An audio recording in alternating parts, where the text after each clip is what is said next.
Good morning, good afternoon, good evening, wherever and whenever you are. My name is John, or Last Frontier Bricks, and welcome to part 4, the finale of my review of the LEGO Star Wars 2024 Advent Calendar. I'll be first to admit, it's not exactly all that Christmassy again. So far, all we've gotten are the Luke and Leia and the Christmas sweaters. But again, one more time, I can't help feel like that's not what they were going with. It's one more set to add to the 25 years of LEGO Star Wars, and one more set celebrating the 25 years of LEGO Star Wars. And I think that's exactly what we've gotten. We've gotten quite a few figures and builds that have really been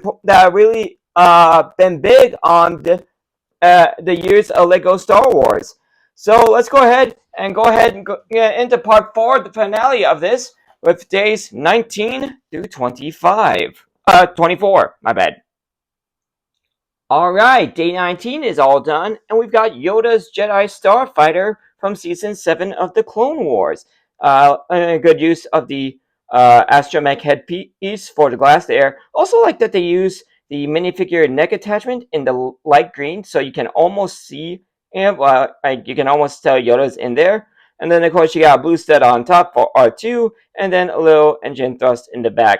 Super simple bit, about as simple as you can get for a Jedi Interceptor disguise, but it's easily identifiable, and there's some nice little touches in there. On to day 20. Alright, day 20 is all done, and we've got our Imperial Praetorian Guard from Mandalorian Season 3, which just looks absolutely fantastic. I love the new mold for the helmet, good printing on the eyes. No freeze print, it's just a regular minifigure headpiece, completely red. And torso torso and leg printing all look really good, as does the back. And he's got a nice weapon. I believe he uses the Monkey Cave staff piece for the main section, and then so you got the transparent purple, like pinkish purple pieces on the edge of the energy staff. All in all, really nice figure. Alright, but us, if you already have the ambush on Amandal, or that means you now have all 3 of the Praetorian guards from that scene. So yeah, nice inclusion here. On to day 21. Alright, day 21 is all done, and it's one of my personal favorite buildings. It's Darth Vader's castle from Rogue One, which looks really good in my opinion. Nice use of that tooth piece there on the front, and it was at the good effect. Plus the transparent cheese 1x1 cheese wedge on the front where the door would be. Yeah, it's a simple build, but it looks really good. On to day 22.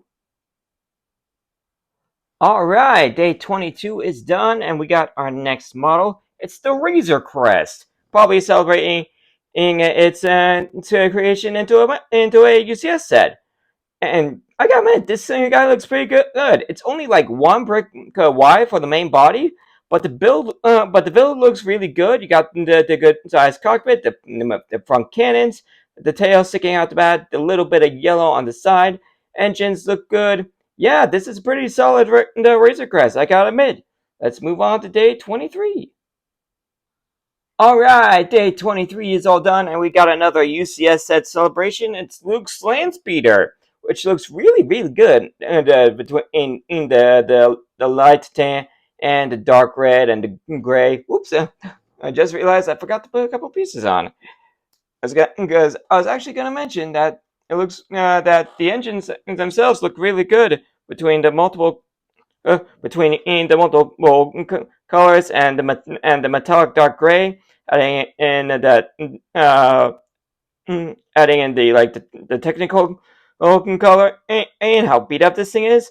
Plus, you got a little bit of Easter egg with the 2 studs, and so with the 2 transparent the gold here, and then the white and the tan here. I believe the people in the speeder are supposed to be Luke and the 3PO, probably out from they're looking for their long lost astromech from good friend when he goes to look for Obi-Wan. So yeah, really good. I honestly don't know what Christmas Eve is going to be, so let's go ahead and find out. All right, day 24, Christmas Eve is done, and I gotta say, it's not exactly what I would have picked for the Christmas Eve. I believe it's the Crimson Hawk from the Disney Plus show, the was it Young Jedi Adventures? I don't know. Oh, I wasn't exactly the target audience for that show, so I never really watched it. So I honestly don't remember what this thing's actually called, but I do believe it is called Crimson Hawk. Anyway, despite having only seen this ship from the 4 Plus set we got of the Young Jedi Adventures Jedi Temple set, this thing actually looks pretty accurate. And you got the accurate color scheme. And we got quite a few engine tunes for such a small ship. I mean, again, I don't remember. I've never actually seen the solo show. I don't really know how big it actually is. But the 4 Plus said only made it big enough for one person. But still, not exactly what I would have picked for Christmas Eve. Personally, I think I would have gone with if the Christmas sweater Luke from last episode. Yeah, it's actually a pretty good build. Let's go ahead and put everything out on the display table. All right, that is all 24 gifts out on the display. Holy smokes, I barely have enough room for everything. I've got the land speeder right next to Luke. I mean, it fits. It's his land speeder. Plus, I'm saying that's what he used to get over to grab the mini kid. I've got the Razor Crest over by Jabba's sail barge. Ahsoka is going to take on the Praetorian Guard. The Crimson Hawk is over there by the Jedi Shuttle. I got Yoda's Jedi Starfighter over there in the corner. Let's see, that's one. Let's see, 1, 2, 1, 2, 3, 4, 5. Okay, and then we got Darth Vader's castle up there, or up against the box. So, wow, I gotta admit, I quite enjoyed this advent calendar. Again, it's not exactly Christmassy. Again, the only Christmas stuff we really get are Luke and Leia in their Christmas sweaters. But once again, that's not exactly what this advent calendar was going for. It was a celebration of the 25 years of LEGO Star Wars, and I think LEGO did just that. We got quite a few sets and figures throughout the history of LEGO Star Wars. And I think I wouldn't be surprised if a lot of them are supposed to be, celebrations of the sets we got in those years. Like, for example, the first thing we got was that X-wing over there in the corner, which was probably the most popular LEGO Star Wars set from that very first wave.